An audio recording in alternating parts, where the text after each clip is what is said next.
अस्सलामुअलैकुम, welcome to our channel Novelistan Urdu novels library. उम्मीद है आप सब लोग ठीक ठाक होंगे और वापस आ गई हूँ आप लोगों की ऑन डिमांड मेरा सौदागर मेरा दिलदार की न्यू एपिसोड के साथ। इस नावल के लिए आप लोगों ने मुझे इतने मैसेजेस किए ना, पेज पर भी, ग्रुप्स में भी और पोस्ट पर भी और यूट्यूब पर भी, कब आएगी एपिसोड। अब अगर इसके ऊपर मुझे व्यूज़ नहीं ना मिले तो फिर मैंने फड़ लेना है फिर डंडा।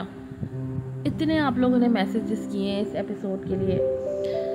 देखते हैं क्या होता है आज की एपिसोड में। यमामा को एक्सेप्ट करता है सरदार, और पता नहीं आप लोग सबको सरदार इतना क्यों बुरा लगता है, लेकिन पता नहीं मेरे ख़िलाफ़ ही ना आप लोग मोर्चा निकाल लेंगे सरदार के हक़ में बोल रही। यार सरदार बेसिकली जिस तरह की परवरिश सरदार की हुई थी वैसा ही सरदार है।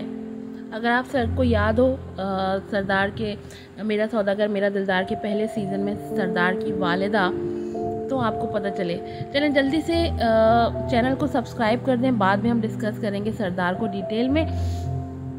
हम बढ़ते हैं अपनी एपिसोड की तरफ। नॉवेल है मेरा सौदागर मेरा दिलदार, सीज़न 3 चैप्टर 2 एपिसोड नंबर है 8। उसकी नज़रें अपने ऊपर महसूस कर यारम मानी खेजी से मुस्कुरा दिया। क्या ऐसे क्या देख रही हो? ये तो इनके रोज़ का मामूल है, इसमें मैं क्या कर सकता हूँ। तुम भी आराम से खाना खाओ और साथ साथ एंजॉय करो ये लड़ाई, आखिर रोज़ रोज़ देखने को थोड़ी मिलती है। यारम ने उनकी लड़ाई का लुत्फ लेते मुंह में बिरयानी का चम्मच रखा तो यमामा उसे अजीब नजरों से देखने लगी, जैसे कह रही हो तुम उनका खून अपना ही खून हो ना। मगर बोली तो सिर्फ इतना, मैं तुमसे 3 साल बड़ी हूँ, इसलिए तुम कहना मुनासिब नहीं तुम्हारे लिए। उसने यारम को कहा तो वो उसे ऊपर से नीचे तक देखने लगा और मजाक उड़ाते बोला, तो क्या चाहती हैं आपको आपी या आपा कहूँ?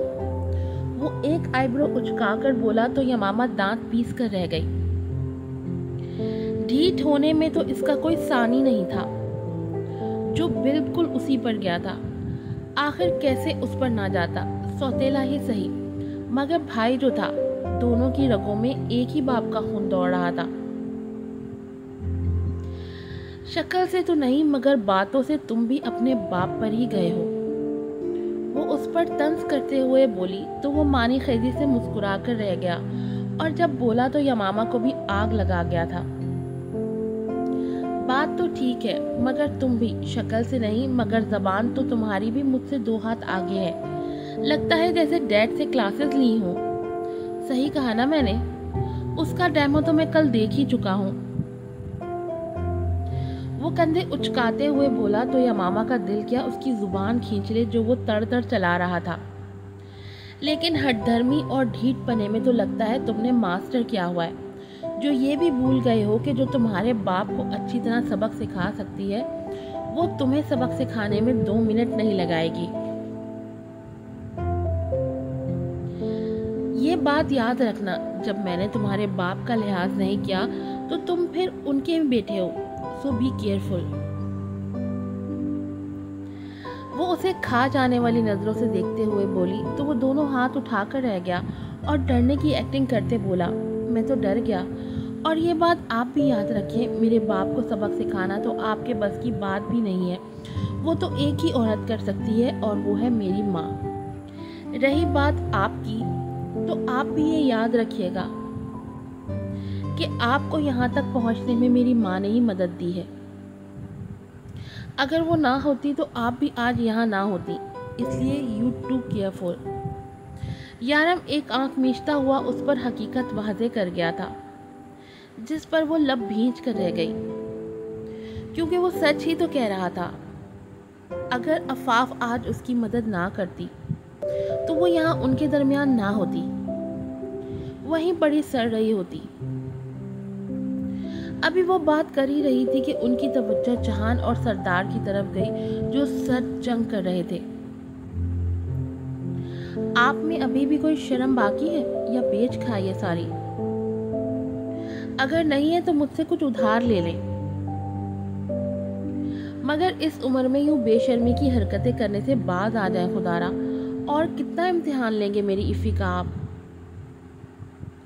वो गुस्से से बोला था। उसका बस नहीं चल रहा था कि सरदार को पटख दे वहीं, मगर वहाँ बाकियों का लिहाज करते अपने हाथ को काबू में रख रहा था। आखिर ये शख्स और कितना गिरेगा? अपनी जुबान को लगाम दो लड़के, तुम्हारी ये बदतमीजी मैं अपने ही घर में खड़े होकर बर्दाश्त नहीं करूंगा। मैंने जो भी किया वो मेरा और अफाफ का मामला है, तुम्हें इसमें बोलने की कोई ज़रूरत नहीं है। अगर तुमने और भी एक लफ्ज़ बदतमीजी का कहा तो तुम्हें घर से बाहर फेंकवाने में लम्हा भी नहीं लगाऊंगा।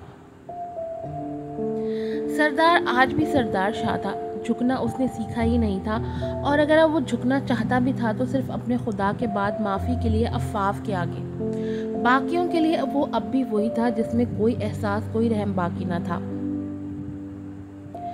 ओह, तो अभी भी आपकी हठधर्मी नहीं गई? रस्सी जल गई मगर बल नहीं गया। बड़ी मोहब्बत के दम भरते थे मेरी अफ़ी से, मगर तुम्हारी मोहब्बत तो पानी भरती हुई नजर आ रही है। ये है आपकी मोहब्बत, तुफ है आपकी मोहब्बत पे जो अपनी मोहब्बत से वफा ना कर पाई तो वो किसी और से क्या करेगी। अब तो मुझे आपसे ये कहते हुए भी अपने लफ्ज़ों को ज़ाया करना पड़ रहा है। जो बाप अपने बेटे का सगा नहीं हो सकता वो अपनी बीवी का कैसे होगा?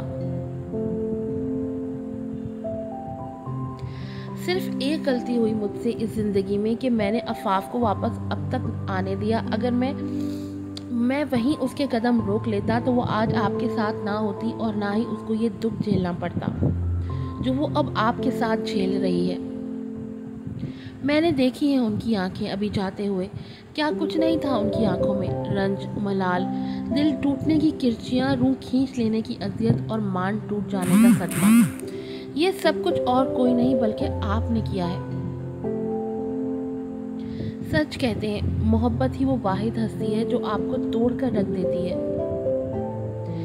जिससे आप में कुछ बाकी नहीं रहता और वो भी खोखली होकर रह गई है।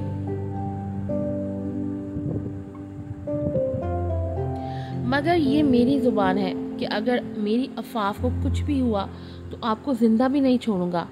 वो नफ़रत से उसे देखते हुए उसके सीने पर अपनी उंगली की नोक से शिद्दत से दस्तक देते बोला और अफाफ के पीछे गया था। पीछे सरदार हकीकतन टूट कर रह गया था। उसके लफ्ज़ों से उसका एक एक लफ्ज़ सच था। वही अपनी अफाफ को तोड़ने का बाइस बना था। उसके हर एक अमल से अफाफ को तकलीफ हुई थी। आज तक उसने किया ही क्या था अफाफ के लिए? उसको कितनी खुशियां दी थी। अगर वो गिनने बैठता तो खसारा ही उसके हाथ में आता। जस्ट वाओ, हिम्मत हो तो ऐसी क्या बोल कर गया है।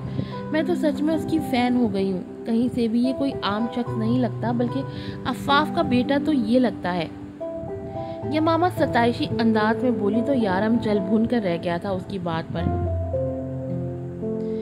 एक्सक्यूज़ मी, मैं भी यहीं बैठा हूँ, तो मेरे सामने उस लड़के की तारीफ़ कर रही हो जबकि अफाफ साहिबा का हकीकतन बेटा यहाँ बैठा हुआ है।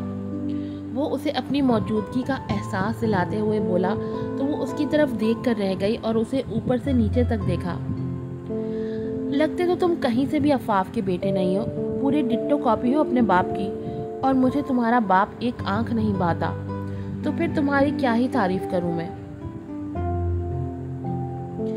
यमामा मुंह बसोरते थोड़ी तले अपनी हथेली जमाते हुए मज़े से उस पर तंज करती बोली तो वो कलस कर रह गया और दांत पीसते हुए बोला, शायद तुम भूल रही हो मैडम कि तुम भी उसी शख्स की बेटी हो जिस शख्स का बेटा मैं हूँ, तो टेक्निकली हम दोनों बहन भाई हुए। अगर मैं अफाफ का बेटा नहीं लगता तो जान लो उस शख्स जैसी हिम्मत तो तुम में भी नहीं है। वो उसे जलाने की कोशिश करते बोला, मगर उसकी बात पर वो कहका लगा गई थी। ये तो मैं मानती हूँ कि वो शख्स मेरे जैसा नहीं है, इसीलिए तो मेरा वो आइडियल बन चुका है। वो दोनों हाथ आपस में मिलाती हुई बोली और मज़े से बिरयानी खाने लगी, जिस पर यारम उसे घूर कर देखने लगा था।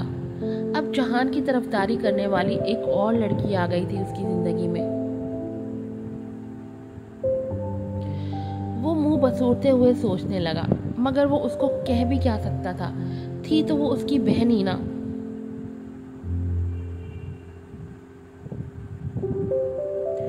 ये क्या कर रहे हो तुम जानते हो ना कि माहिरा ये सब ऐसा पसंद नहीं है। अगर उसने ये सब देख लिया तो याद रखना वो तुम्हारा कीमा बना देगी और ना ही तुम्हारे से सारी जिंदगी बात करेगी। शीन ने जब शहरोज को सारी बर्थडे की तैयारी करते हुए देखा तो उसे घुरक कर और तासुफ से कहा था। वो भी शहरोज के दिल के हालात से अनजान ना थी, मगर वो ये भी जानती थी कि माहिरा को ये सब कितना बुरा लगता था और उसके दिल में सिर्फ एक ही शख्स धड़कता था और वो था यारम सरदार शाह, जिसके बगैर वो ज़िंदगी गुजार तो रही थी मगर जीने का तसव्वुर नहीं कर सकती थी, और उसकी जगह किसी और को देना ये तो नामुमकिनात में से था। इसीलिए शीन उसे समझाती रहती मगर शहरोज भी अपने नाम का एक था। वो हर बार कोशिश करता, बेशक माहिरा उसे झुठला देती, मगर वो फिर भी कोशिश करने से बाज नहीं आता था। इसीलिए आज भी उसने एक होटल में को बहुत प्यारी तरह सजाया था और माहिरा को ये कह दिया था कि वो इमरजेंसी में है। तभी वो परेशानी से उस होटल की तरफ आ रही थी जहां उसकी बर्थडे प्लान की गई थी। वहां पहुंचते ही माहिरा की आंखें फटी की फटी रह गई थी। ये तो कहीं से भी बुरी हालत का शिकार ना लग रहा था, बल्कि यहाँ तो बहुत माहौल बना हुआ था, जैसे किसी चीज़ की सेलिब्रेशन हो रही हो। भला शहरोज ने उसे यहाँ क्यों बुलाया था और वो ऐसी जगह पर कैसे फंस सकता था। अभी वो ये सोच ही रही थी कि किसी ने उसके करीब ही पार्टी पॉपर फोड़ा था, जिस पर एक लम्हे को उसका दिल दहल गया था। इब्राहिम, आयला, शहरोज और शीन हैप्पी बर्थडे कहते हुए एतराफ़ से निकले थे और तालियां बजाने लगे थे, जबकि माहिरा उन्हें बेयकीनी से देख रही थी। लम्हा बलम्हा उसका चेहरा सुर्ख पड़ता जा रहा था, गर्दन की रगें वाज़े होती जा रही थी और वो फटने से पहले अपने हाथ की मुट्ठियां बनाते अपने आप को बहुत मुश्किल से कुछ कहने से बाज रख रही थी और दुआ कर रही थी कि ये सब शहरोज ने ना किया हो, और चाहती थी कि वो अब एक लफ्ज़ भी ना बोले, क्योंकि उसका एक लफ्ज़ सुनते ही माहिरा बुरी तरह फटने वाली थी। मगर बुरा हो उस वक्त का जब शहरोज बोला, कैसा लगा मेरा प्लान? और यही माहिरा की बस हुई थी और वो चीख पड़ी थी, तुम होते कौन हो ये सब करने वाले? उसकी बात पर शहरोज का रंग सफ़ेद पड़ा था, जबकि बाकी सब भी शशतर रह गए थे।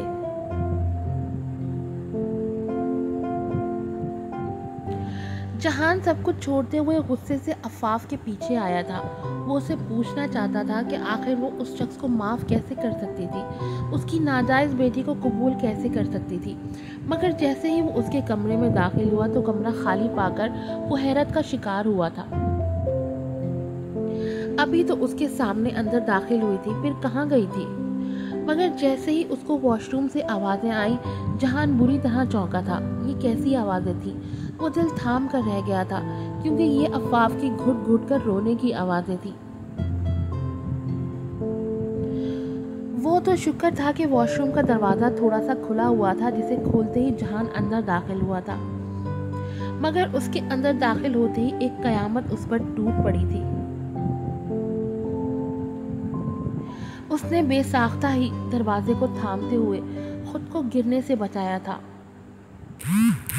खून के कतरे देखकर उसके जिस्म से जान निकल कर रह गई थी। आज की एपिसोड यहीं पर ख़त्म होती है। उम्मीद करती हूँ आपको पसंद आई होगी। जब भी मैं अफाफ की डायलॉग्स पढ़ती हूँ, मेरी जो आवाज़ है वो भीगने लगती है। मुझे ऐसा लगता है अफाफ की सारी सिचुएशन जैसे मेरे दिल से निकल रही है। मैं एपिसोड के शुरू में आप लोगों से सरदार शाह के बारे में बात करी थी। मैं सरदार शाह की कोई एक्सप्लेनेशन नहीं दे रही हूँ, लेकिन मैं आपको सरदार शाह का बैकग्राउंड बता रही हूँ। सरदार शाह की माँ, आपको याद है फर्स्ट सीज़न में किस तरह की खातून थी, और सरदार शाह के बाप का मुझे याद नहीं, लेकिन सरदार शाह ने एक ऐसे बैकग्राउंड में ज़िंदगी गुजारी, उसकी तरबियत ऐसे हुई जहाँ ये सब कुछ करना, वुमेनाइज़र होना या गर्लफ्रेंड्स रखना या दूसरी औरतों से ताल्लुकात बनाना ये आम है। और उसने यही सब कुछ अपने घर में देखा और वही सब कुछ सीखा। जिस तरह से सरदार शाह की वालिदा थी, जिस तरह की तरबियत उसने की थी, उसी तरह का शख्सियत सरदार शाह की बनी। लेकिन जब अफ़ाफ उसकी ज़िंदगी में आई थी तो सरदार शाह ने अपने आप को बहुत बदल लिया।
सरदार शाह को खुद ही नहीं मालूम था कि उसकी दुनिया में है, तो वो धोखा कैसे हुआ।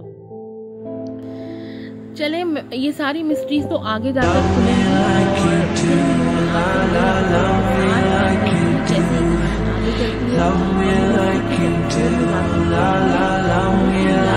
सरदार शाह ने अफ़ाफ को